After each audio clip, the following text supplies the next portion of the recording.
bedroom. "So sorry to interrupt," he said in a smooth, deep voice, "but these two should absolutely not be married." "Who is that?" Stuart hissed, daring to give me an accusing stare as a low rumble of whispers emanated from the pews. "Oh, she doesn't know me, Stuart," the man said, looking 100% comfortable in his uncomfortable role. He raised one dark eyebrow and added, "But my friend Becca knows you." I gasped, my response entirely authentic, even though I'd actually practiced it beforehand. I'd known this man was coming, but I hadn't expected him to be so good. The man was good.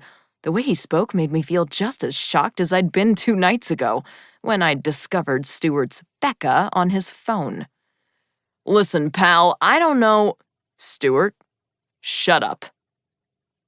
The man looked down at his wrist and straightened his cuff, as if the mere sight of Stuart bored him. "The lovely Sophie deserves so much more than a cheater for a husband. I would imagine most of us here know it isn't the first time. Wasn't there a Chloe last year?" "I don't know who you are, but this is bullshit." Stuart's face was red as he glared at the man, and then his darting eyes came back to me. I looked at his face, remembering how it had looked when he'd sobbingly begged my forgiveness over his Chloe transgression, and he actually had the gall to say to me, "You know it's not true, right?" My gut burned as he feigned innocence, and I said, "How would I know that? Isn't Becca the name of the girl who texted you in the middle of the night and you said it was a wrong number?"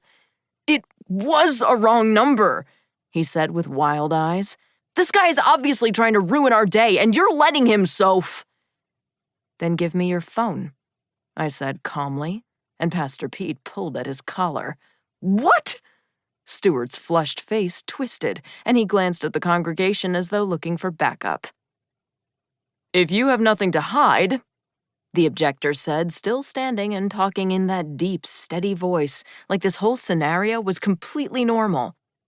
"Just give her the phone, Stuart." "That's it, fucker!" Stuart yelled, rushing toward the guy.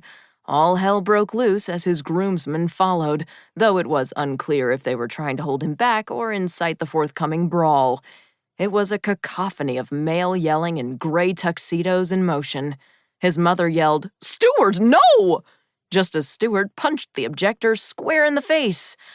"Oh my God," I said to no one in particular, watching in disbelief as the objector took the punch without his body moving, as if he hadn't even felt it. Stuart's father looked right at me as he loudly muttered, "Jesus Christ." And Pastor Pete apparently forgot that his lapel mic was on because he sighed and said, "Are you fucking kidding me?" "To dodging the Stuart bullet," Asha said, holding up her shot glass.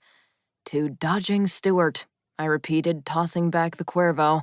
It burned going down. Man, I hate tequila. But I welcomed its effects. My head was spinning from the wedding collapse, and I desperately wished for impairment of any sort. It had been 4 hours since the ceremony brawl, and an hour since Stuart had removed his things from the honeymoon suite, yet I still felt like everything had just happened. "Woo!" Asha shouted, slamming her glass down on the bar. Yes, she is one shot ahead of me and way more relaxed. The honeymoon suite had a fully stocked bar between the 2 balcony doors, and we'd been bellied up to it since the moment Stuart had left. "I still cannot believe how perfectly it went down," she said, giving her head a shake. "I mean, technically it's exactly what we paid for, but the dude made everyone at the ceremony hate cheating Stuart and totally sympathize with you." Cheating Stuart. I appreciated her villainizing him. That's what friends did, after all. But I was still devastated by Stu's infidelity. Yes, he'd cheated in the past, so I hadn't been completely blindsided, but I'd wholeheartedly believed that it was a one-time mistake, and I'd chugged the Kool-Aid of happily ever after like a damn fool. Until I saw his phone 2 nights ago. I'm just so relieved the blame for the canceled wedding falls solely on Stuart instead of me and my parents, I said, leaning forward on my stool to grab a Twinkie off the bar. Until Asha found her unorthodox solution, I'd been resigned to marrying Stuart and seeking an annulment after the fact.